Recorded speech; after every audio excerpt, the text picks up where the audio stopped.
Hey friends, what's up?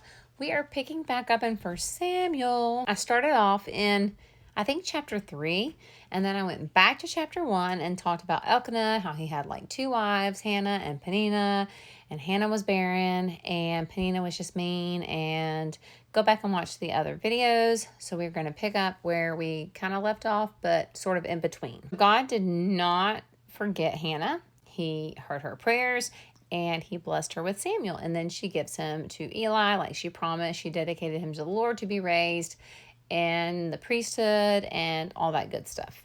Eli, who is the high priest, he's got 2 sons. And then, of course, now he's got Samuel, who Hannah dedicated to be raised in the priesthood. And now, so he's got Samuel living at the tabernacle as well. Now, the tabernacle where the Lord dwelled is actually where the Ark of the Covenant was. Now, this is prior to the first temple being built. Eli has 2 sons who are also priests, and I am probably going to hack their names, Hophni and Phinehas. And they are very wicked, by the way. I mentioned that in like the prior video. They are horrible.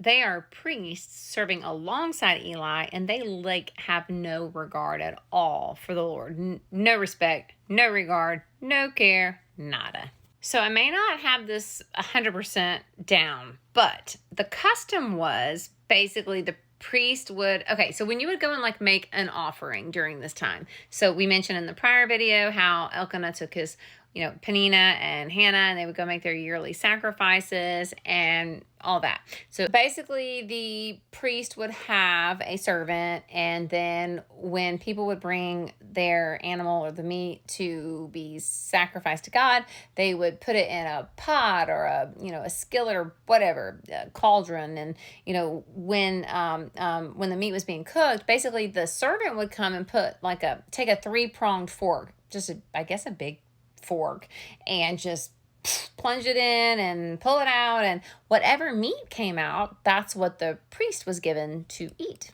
Hophni and Phinehas are straight up abusing their position and power. And that does happen. That's, the flesh, that's human nature. We live in a fallen world. That happens today. I mean, that happens all the time.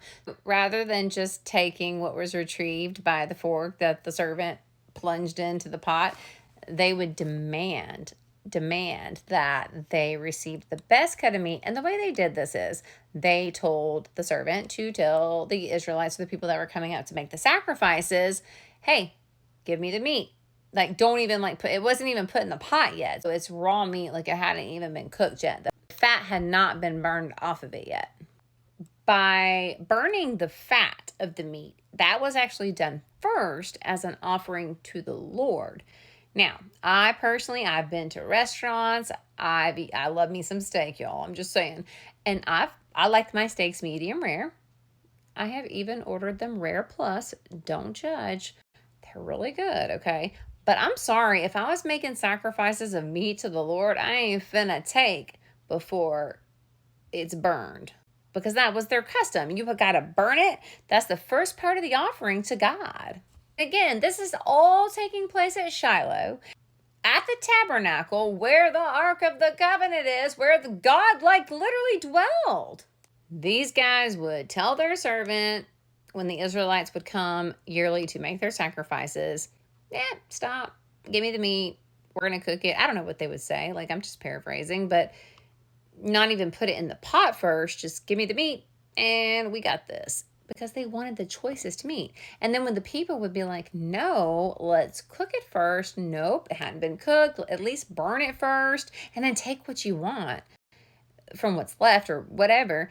They would take it by force, you guys. They would literally take it by force. This is actually really serious back then. Okay, so I'm going to read a verse for you guys. Now, this is in 1 Samuel, right? Okay, chapter 2, verse 17, and it says, "This sin of the young men was very great in the Lord's sight, for they were treating the Lord's offering with contempt." I almost picture when the offering plate is being passed around in churches, and you have maybe the head pastor or a pastor or a high deacon or whatever, and they just start like grabbing what they want from the offering plate. Like, you're stealing from God. That's not good. We talked about Hannah and Elkanah and, all that.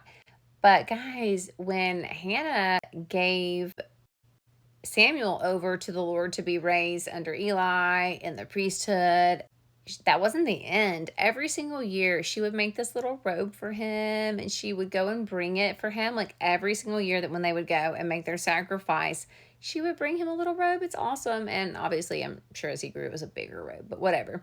It's just precious to me that she still got to see him. And while Eli's sons were being little punks, Samuel was ministering for the Lord.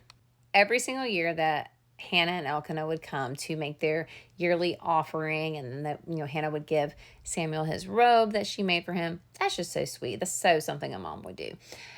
Eli would bless them when they left, and he would ask God to bless them with another children to replace the one that they had dedicated to the Lord, being Samuel. God is amazing. He was so good to her, so gracious. He blessed her with 3 sons and 2 daughters on top of Eli, who was being raised at the tabernacle. So she was abundantly blessed, despite the trials and tribulations she had been through, despite the tormenting she had been through by Peninnah.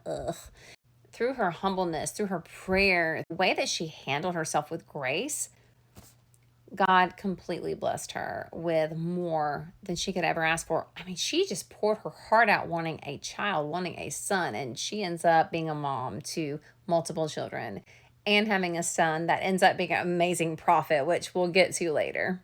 Eli is very old at this point, and he's hearing about everything that his 2 sons are doing, all the wicked, all the, awful things they're doing to Israel. As if the offering stealing wasn't bad enough, they were also sleeping with the women who served at the tent of the tabernacle.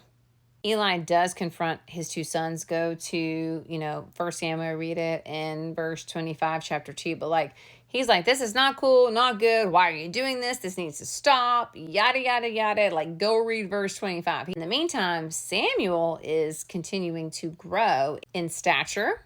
And he's also continuing to grow in favor with not only the Lord, but also the people.